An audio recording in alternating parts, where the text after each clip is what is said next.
Class 9-এর যে ধীবর বৃত্তান্ত নাট্যাংশটা আছে, সেই নাট্যাংশটা সম্পর্কে আজকে আমরা আলোচনা করব।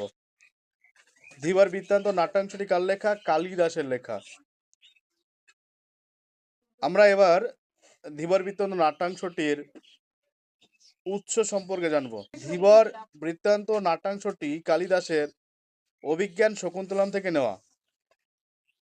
আর এই নাট্যাংশটি তর্জমা করেছেন সত্যনারায়ণ চক্রবর্তী।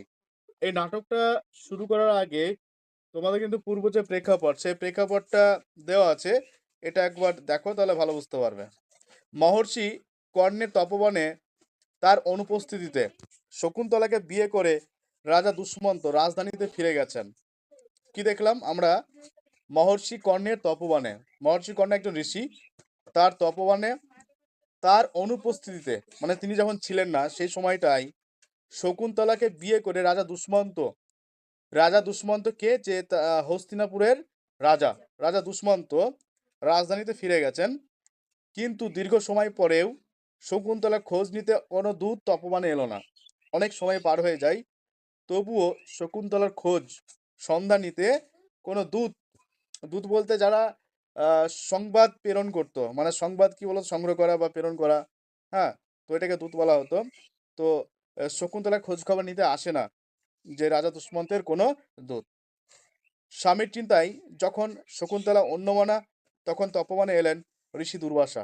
তাই স্বাভাবিকভাবেই শকুন্তলা তার স্বামীর চিন্তায়, তার স্বামীকে রাজা দুষ্মন্ত, সেই দুষ্মন্তের চিন্তায় যখন শকুন্তলা অন্যমনা হয়ে যায়, অন্যমনস্ক হয়ে যায়, তখন সেই তপবনে আসে এক দুর্বাসা, ঋষি দুর্বাসা।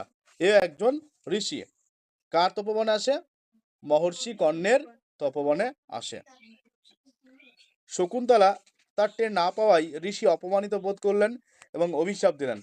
যার চিন্তায় সে মগ্ন, সেই ব্যক্তি শকুন্তলাকে ভুলে যাবে। তাহলে দেখো, ঋষি দুর্বাসা কর্ণের তপবনে এসেছে, শকুন্তলা তা কোনো মতেই টের পায়নি, মানে বুঝতে পারেনি। তাই ঋষি দুর্বাসা রেগে যান এবং অভিশাপ দেন, সে যার চিন্তায় এত মগ্ন, সে যার চিন্তায় এত চিন্তিত, সেই ব্যক্তি শকুন্তলাকে ভুলে যাবে। শেষ পর্যন্ত সখী প্রিয়ংবদার অনুরোধে ঋষি বললেন যে কোনো নিদর্শন দেখাতে পারলে তবে সাপের প্রভাব দূর হবে। শকুন্তলার সখী প্রিয়ংবদার অনুরোধে ঋষি বলেন কোনো নিদর্শন, নিদর্শন শব্দের অর্থ কি? চিহ্ন, মানে কোনো চিহ্ন যদি দেখাতে পারে তবেই সেই রাজা দুষ্মন্তর কিন্তু তার শকুন্তলা সম্পর্কে কি কথা মনে পড়বে। দুষ্মন্ত রাজধানীর উদ্দেশ্যে বিদায় গ্রহণের সময় শকুন্তলাকে যে আংটি পরিয়ে দিয়েছিলেন, সখীরা মনে করলেন সেই আংটি হবে ভবিষ্যতের স্মারক চিহ্ন। তাই রাজা দুষ্মন্ত যখন শকুন্তলাকে বিয়ে করে রাজধানীতে ফিরে যাচ্ছিল, তখন একটা আংটি পরিয়ে দিয়েছিল শকুন্তলাকে। তাহলে সেই আংটি একটা চিহ্ন, তাহলে সেই আংটি দেখে রাজার কথা মনে পড়বে কাকে? শকুন্তলাকে। এটাই কিন্তু তার সখীরা মনে পড়ে। এই যে ভবিষ্যতের স্মারক চিহ্ন, স্মারক চিহ্ন মানে ভবিষ্যতের একটা স্মৃতিচিহ্ন। মহর্ষি কর্ণ তীর্থ থেকে ফিরে শকুন্তলাকে প্রতিগৃহে পাঠানোর আয়োজন করলেন। মহর্ষি কর্ণ তীর্থ থেকে ফিরে আসেন, ফিরে আসার পর ঘটনা শোনেন এবং শকুন্তলাকে প্রতিগৃহে, প্রতি মানে স্বামী, অর্থাৎ দুষ্মন্তের কাছে পাঠানোর ব্যবস্থা করেন। দুষ্মন্ত সমীপে উপস্থিত হলে তিনি শকুন্তলাকে চিনতে পারলেন না। সমীপে মানে সামনে, মানে দুষ্মন্তের সামনে যখন শকুন্তলা যান, তখন কিন্তু রাজা দুষ্মন্ত শকুন্তলাকে চিনতে পারে না। এদিকে পথে শচীতীর্থে স্নানের পর অঞ্জলি দেওয়ার সময় হাত থেকে খুলে পড়ে গেছে শকুন্তলার হাতের আংটি। ঋষি দুর্বাসা যে অভিশাপটা দিয়েছে, সেই অভিশাপটা কিভাবে কাজ করছে দেখো। আহ, মানে শকুন্তলা যখন কি শচীতীর্থে কি করতে গিয়েছে, স্নান করতে গিয়েছে, মানে পবিত্র হতে গিয়েছে, এবং সেখানে অঞ্জলি দেওয়ার সময় হাত থেকে তার আংটিটা খুলে পড়ে যায়। শকুন্তলা অপমানিত হলেন রাজসভায়। তাই শকুন্তলা কি রাজসভায়, কার রাজসভায়? রাজা দুষ্মন্তের রাজসভায় অপমানিত হয়। এখান থেকে একটা বড় প্রশ্ন আসে যে শকুন্তলা অপমানিত হলেন রাজসভায়, কোন রাজসভায়? শকুন্তলা কেন অপমানিত হলেন? ঘটনাক্রমে সে আংটি পেল এক ধীবর, তারপরেই এক ধীবর, একজন জেলে, সে জেলে কিন্তু আংটিটা পায়। তারপর থেকেই তোমাদের যে মূল যে নাটক, নাট্যাংশ, সেই নাট্যাংশটা কিন্তু শুরু হয়েছে। দেখো মূল যে নাটক সেই নাটকটা সম্পর্কে একটু আলোচনা করছি। তারপর নগর রক্ষায় নিযুক্ত রাজচালক এবং পিছনে হাত বাঁধা অবস্থায় এক পুরুষকে সঙ্গে নিয়ে দুই রক্ষীর প্রবেশ। রক্ষী বলতে কি বোঝায়? যারা নগরটাকে রক্ষা করে।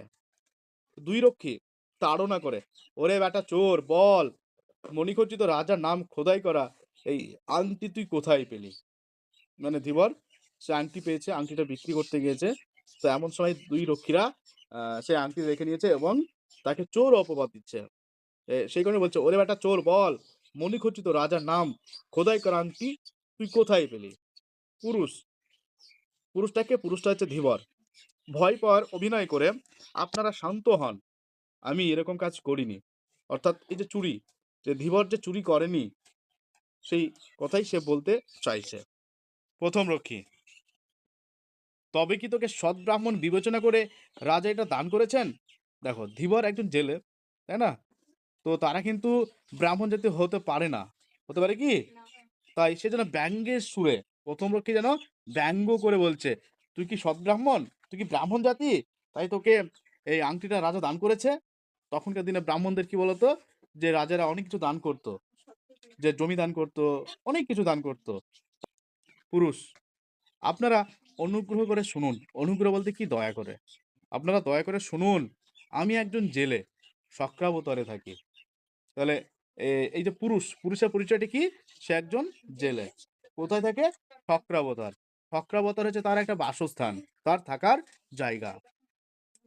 দ্বিতীয় রক্ষী, বেটা বাটপার, আমরা কি তোর জাতির কথা জিজ্ঞাসা করেছি? বাটপার কাকে বলে?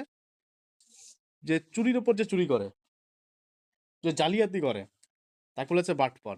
চালক, সূচক, একে পূর্বাপর সব বলতে দাও। পূর্বাপর বলতে কি? মানে আগে থেকে পরে, মানে আগে থেকে শেষ পর্যন্ত, মানে যা কিছু আছে একে বলতে দাও, ওর কথা শেষ করতে দাও, মধ্যে বাধা দিও না। শ্যালকটা হচ্ছে রাজার শ্যালক, ঠিক আছে? দুই রক্ষী, তা আপনি যা আদেশ করেন, বল কি বলছিলি? পুরুষ, আমি জাল বড়শি ইত্যাদি নানা উপায়ে মাছ ধরে সংসার চালাই। তাহলে ধীবর কিভাবে সংসার চালাই? যে জাল বড়শি ইত্যাদি নানা উপায়ে মাছ ধরে সংসার চালাই। আমি তোমাদের একটা কথা বলি, যে এখানে এমসিকিউ এসিকিউ উত্তর পেতে গেলে, মানে ভালো নম্বর পেতে গেলে টেক্সটের প্রতিটা লাইন খুঁটিয়ে পড়তে হবে, তবে কিন্তু এমসিকিউ এসিকিউ সব ভালোভাবে পারবে। আচ্ছা, এমন একটা লাইন তুলে কোশ্চেন দিল, সেই লাইনটা তুমি পড়োইনি, তাহলে কিন্তু পারবে না সেই প্রশ্ন উত্তর করতে। তাই তোমাদের বলবো যে টেক্সটটাকে একটু খুঁটিয়ে পড়ো। শ্যালক হেসে, তা তোর জীবিকা বেশ পবিত্র বলতে হয় দেখছি। না, তোর জীবিকা বেশ পবিত্র, মানে একটু হেসে, এও যেন একটু ব্যঙ্গ করছে। পুরুষ, শুনুন মহাশয়, এরকম বলবেন না। আর ও কিন্তু ওই কথাটা একটু তার খারাপ লেগেছে, এরকম কথা বলবেন না। যে বৃত্তি নিয়ে যে মানুষ জন্মেছে, বৃত্তি মানে কি? পেশা। যে পেশা নিয়ে যে মানুষ জন্মেছে, সেই বৃত্তি নিন্দনীয় হলেও তা পরিত্যাগ করা উচিত নয়। মানে যে মানুষ যে পেশা নিয়ে জন্মেছে, সেই পেশাটা খারাপ হলেও সেটাকে ত্যাগ করা উচিত নয়। বেদজ্ঞ ব্রাহ্মণ স্বভাবে দয়াপরায়ণ হলেও যজ্ঞীয় পশুবধের সময় নির্দয় হয়ে থাকেন। বেদজ্ঞ ব্রাহ্মণ মানে যারা বেদে পণ্ডিত, সেই মানুষটা, সেই ব্রাহ্মণটা দয়াপরায়ণ হয়, কিন্তু পশুটাকে বধ করার সময় সে কিন্তু কি হয়? নির্দয় হয়ে থাকে। তার মধ্যে কিন্তু তখন দয়া মায়া থাকে না। চলো, তারপর পুরুষ, একদিন একটা রুই মাছ যখন আমি খণ্ড খণ্ড করে কাটলাম, তখন সেই মাছের পেটের মধ্যে মণিমুক্তায় ঝলমেলে এই আংটিটা দেখতে পেলাম। তাহলে দেখো কি ধীবর কোন মাছের পেটে আংটিটা পেয়েছিল? যে রুই মাছের পেটে। পরে সেই আংটিটা বিক্রি করার জন্য যখন লোককে দেখাচ্ছিলাম, তখন আপনারা আমায় ধরলেন। এখন মারতে হয় মারুন, ছেড়ে দিতে হয় ছেড়ে দিন। কিভাবে এই আংটি আমার কাছে এলো তা বললাম। এখান থেকে প্রশ্ন হয় যে এখন মারতে হয় মারুন, ছেড়ে দিতে হয় ছেড়ে দিন, একথা কে বলেছে? একথা বলার কারণ কি? বড় প্রশ্ন হিসেবে কিন্তু আসে প্রশ্নটা। আর তারপরের লাইনটা প্রশ্ন আছে, কিভাবে এই আংটি আমার কাছে এলো তা বললাম। এটা বড় প্রশ্ন হিসেবে, যে ধীবর কিভাবে আংটিটা পেয়েছিল, বা ধীবরের আংটি প্রাপ্তির ঘটনাটি সম্পর্কে লেখো। শ্যালক জানুক এর গা থেকে কাঁচা মাংসের গন্ধ আসছে, এ অবশ্যই গোসাপ খাওয়া জেলে হবে। তবে আংটি পাওয়ার ব্যাপারে যা বলল তা একবার অনুসন্ধান করে দেখতে হবে। সুতরাং রাজবাড়িতেই যাই। শ্যালক হচ্ছে দুই রক্ষীর চেয়ে উচ্চ পদস্থ মানুষ, ঠিক আছে, কর্মচারী। জানুক হচ্ছে নাম, দ্বিতীয় রক্ষীর নাম হচ্ছে জানুক, আর প্রথম রক্ষীর নাম হচ্ছে সূচক, ঠিক আছে। তো জানুককে বলছে, আমরা জানুকের নামটা পেলাম, যে জানুককে বলছে এর গা থেকে, এর গা বলতে ধীবরের গাতে কাঁচা মাংসের গন্ধ আসছে, যেহেতু সে নিচু জাতি, সে একজন ধীবর, সে হয়তো ওই গোসাপ প্রসাব ইত্যাদি ইত্যাদি খেয়ে হয়তো জীবন ধারণ করে। দুই রক্ষী, তবে তাই হোক, চল রে গাট কাটা, এর ওকে গাট কাটা বলে সম্বোধন করে বলছে চল। সবাই এগিয়ে চললেন। শ্যালক, সূচক সদর দরজায় সাবধানে এ চোরকে নিয়ে অপেক্ষা কর। সূচককে বলছে, প্রথম রক্ষীর নাম সূচক। তো সদর দরজা মানে কি, বাড়ির মেন গেট, বাড়ির মেন গেট, মেন গেট কোনটা, এটা, তাই না? এইখানে অপেক্ষা কর। এবার বাড়ির ভিতরে যাবে, ভিতরে গিয়ে কিন্তু দেখাবে যাবে। ইতিমধ্যে আংটি কিভাবে পাওয়া গেল সেসব বিষয় মহারাজকে নিবেদন করে তার আদেশ নিয়ে ফিরছে। দুই রক্ষী, আপনি প্রবেশ করুন, মহারাজ এ সংবাদ শুনে খুব খুশি হবেন। দুই রক্ষী বলছে, প্রথম রক্ষী সূচক এবং দ্বিতীয় রক্ষী জানুক, দুজনই বলছে যে আপনি ঠিক আছে, আপনি যান, যে মহারাজ এই সংবাদ শুনে খুশি হবেন। কোন সংবাদ শুনে? তার নামাঙ্কিত যে আংটিটা, সে আংটিটা দেখে খুবই খুশি হবে। রাজশ্যালক বেরিয়ে গেলেন। প্রথম রক্ষী, আমাদের প্রভুর দেখে খুব বিলম্ব হচ্ছে। প্রভুকে, এখানে কিন্তু প্রভু বলতে রাজশ্যালক। দ্বিতীয় রক্ষী, আরে বাবা, অবসর বুঝে তবেই না রাজার কাছে যাওয়া যায়, মানে রাজা কখন কোন অবস্থায় আছে সেটা তো দেখতে হবে, তাই না? কখন কোনো সভা এনে আলোচনা করছে কিনা, বা কোনো কাজে ব্যস্ত আছে কিনা। রাজা তো বিভিন্ন কাজে ব্যস্ত থাকে, তো সময় বুঝে তবেই তো যাওয়া হয়, তাই হয়তো দেরি হচ্ছে। প্রথম রক্ষী, জানুক একে মারার আগে এর গলায় যে, মানে এটা বলা হচ্ছে যে ফুলের মালা পরানো হবে, মানে এ আগেই ভেবে নিচ্ছে। আমরা অনেকেই ভাবি অনেক কথা, যে প্রথম রক্ষী ভেবে নিচ্ছে জানুক একে মারার আগে ফুলের মালা পরানো হবে, তা গাঁততে আমার হাত দুটো এখনই নিষ্পিস করছে। মানে ওরা ভেবে নিয়েছে যে ধীবরকে কি ফাঁসি দেবে, তাই কি আগে মালা পরিয়ে তার ফাঁসি হবে। তাই ও বলছে তার মালাটা আমিই গাঁথবো। কে? প্রথম রক্ষী বলছে। প্রথম রক্ষী সূচক জেলেকে দেখিয়ে দিল, মানে ওকে দেখিয়েই কিন্তু বলছে কথাগুলো। পুরুষ জেলে, মহাশয় বিনা দোষে আমাকে মারবেন না। সত্যি তো, যে ধীবর কি কোনো দোষ করেছে? দোষ করেনি, তাই বলছে যে বিনা দোষে আমাকে মারবেন না। দ্বিতীয় রক্ষী তাকিয়ে দেখে, এই তো আমাদের প্রভু মহারাজের হুকুমনামা হাতে নিয়ে এইদিকে আসছেন। অর্থাৎ রাজসেবক এবার যে মহারাজের হুকুমনামা নিয়ে বেরিয়ে আসছেন।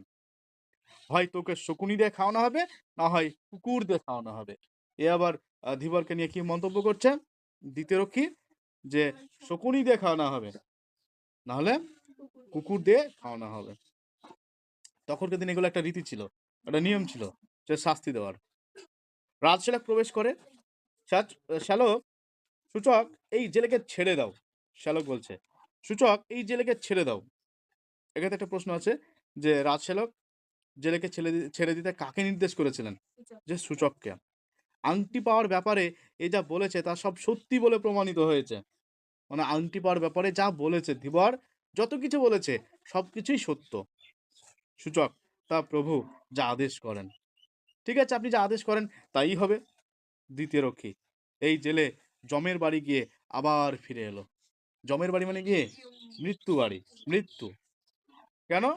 এরা তো এখনই মৃত্যুর কথা নিয়েই তো গল্প করছিল, তাই না? যে একজন ভাবছিল একে ফুলের মালা পরানো হবে মারার আগে, একজন বলছে শকুনি দিয়ে খাওয়ানো হবে, নাহলে কুকুর দিয়ে খাওয়ানো হবে। অর্থাৎ মৃত্যু হতে হতে সে বেঁচে গেল, এই একটা ভাবনা।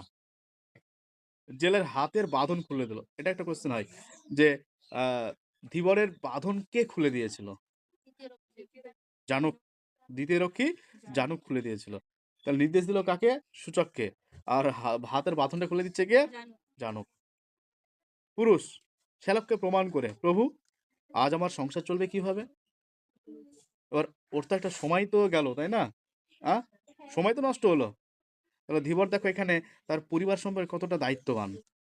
তার যে পরিবার আছে, তার সেই দিনটা তার কিভাবে চলবে, সেটা সে কিন্তু তার মধ্যে যে দেখা যাচ্ছে। শ্যালক: মহারাজ আংটির মূল্যের সমান পরিমাণ এই অর্থ খুশি হয়ে তোমায় দিয়েছেন। জেলেকে টাকাটা দিলেন। মানে মহারাজ খুশি হয়েছে। কেন খুশি হয়েছে? ওই আংটিটা দেখে হয়তো তার কোনো প্রিয়জনের কথা মনে পড়েছে। তাই তাকে আংটির যে পরিমাণ টাকা, সেই পরিমাণ টাকা এই কাকে দিয়েছে? ধীবরকে দিয়েছে।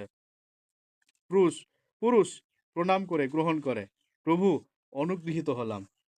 মানে যে খুশি হওয়া বা তার যে দারিদ্রতা, সে দারিদ্রতার একটা একটা সচ্ছল অবস্থা ফিরে আসবে, সে একটা জন্য তিনি বলছেন।